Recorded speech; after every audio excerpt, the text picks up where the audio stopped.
92.7 QLZ. It's Katie with Jesse from 10 Years. Are you having a good day? I heard you had some trouble getting here, vehicle trouble. We decided that we were going to go from renting to owning. You know, we're big boys. We've been in the business a while. We felt like we were mature enough to own our own traveling home, and it's been a nightmare. It's a growing thing. You learn that it's in the long run, it's all for the better, and you can save your money, but you have to pay attention to everything. And my fingernails haven't been clean since the minute we've owned this thing. So, yeah, last night the turbo popped off the top. So, yeah. Oh, that just sounds like an interesting excursion in and of itself. I'm sure you've had a lot of things like that happen to you over the course of your career on the road, just weird things in general. Yeah. What would you say is one of the weirdest things that's happened to you? I mean, the worst thing that's happened to us is we actually were in a bus wreck. We got rear-ended by a UPS semi-truck driver asleep at the wheel. That happened last year, so.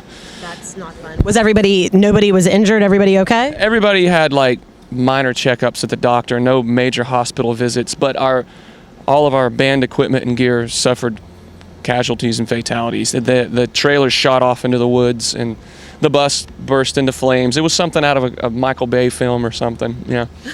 But we all made it out all right. Well, I'm glad you guys ended up making out okay, and we're able to come and make a new record. From Birth to Burial has been out for, to end of April, about 2.5 months now? Roughly, yeah. All right. This one, I gotta say, it's a lot heavier, especially like songs like Triggers and Tripwires or Crimson Kiss. Was that intentional when you were writing this album?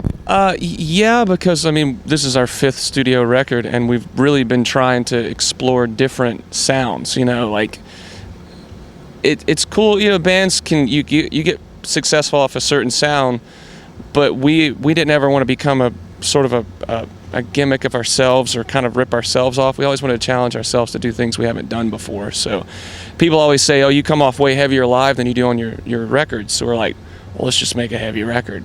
So that was just kind of boom, you went in. Trying to capture that live energy on record, yeah. Okay. Now, being that there's 5 of you and you're in various places, yeah. I mean, you and Tater are both in Knoxville, correct? Yeah. Okay. How do you end up making that work when it comes down to writing the album? Well, you know, it's funny because even if you look at the very back of this new record, it says who 10 Years is, and we have our touring guys with us that live in Florida, Vegas, and LA.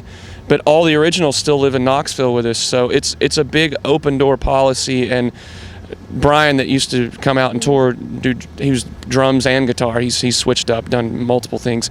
He got a studio, built a studio back in 2011 or 12, and did Minus the Machine on that. And we just write and record at home in his studio, and he's still very much a detrimental force, a writer to the band. He always has. He and I have had a great writing chemistry over the years. So he doesn't tour anymore because of his home life, and he has a lot of responsibility there and family and stuff. And the touring thing was just too much for him. So, but when it comes to writing, he still very much is part of it. So we kind of have like the old and the new, all encompassing everything. So it's like 10 Years is just a big family in a way. That's awesome. Big family reunion comes together when you guys get together. Last question for you. Over the course of it's been 10 years actually since the August, I think, is the anniversary of the Autumn Effect. Yeah. How being in that music has changed. The industry has changed so much. Internet, social media, streaming, all of that. How do you feel you're able to stay relevant? And what do you say to upcoming bands that are looking to you for guidance? Well, the issue with trying to give upcoming bands the guidance is we came up right before the internet sort of leveled the playing field. We still had the EPKs and used a thing called a flyer, you know, like we did hands-on groundwork, and now it's very much all social media driven, which it works and it's cool, but we still try to keep that old school mentality of face-to-face time too. It's like after every show, I go to merch and meet every single person until they shut the club down, or I've shaken everyone's hand and taken pictures. It's like that's the least we can do for our fans. I think to build loyalty, you have to be a little more human with them, you know, and be more appreciative of what you got, because in an entertainment business where you can be a flash in the pan, you can't take for granted what you have and think that you're above people because of the instant success you have. I think that can come back and really bite you in the ass if you think you're above people just because you blew up overnight. And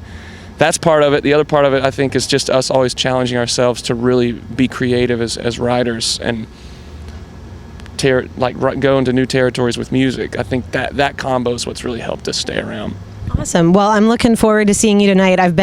Every single time you come close to me, I seem to miss you, and I've been a fan for a while, so I'm really looking forward to this and loving the new album. So good luck with everything From Birth to Burial. Exactly. Thank you very much. It's Katie and Jesse with 92.7 QLZ.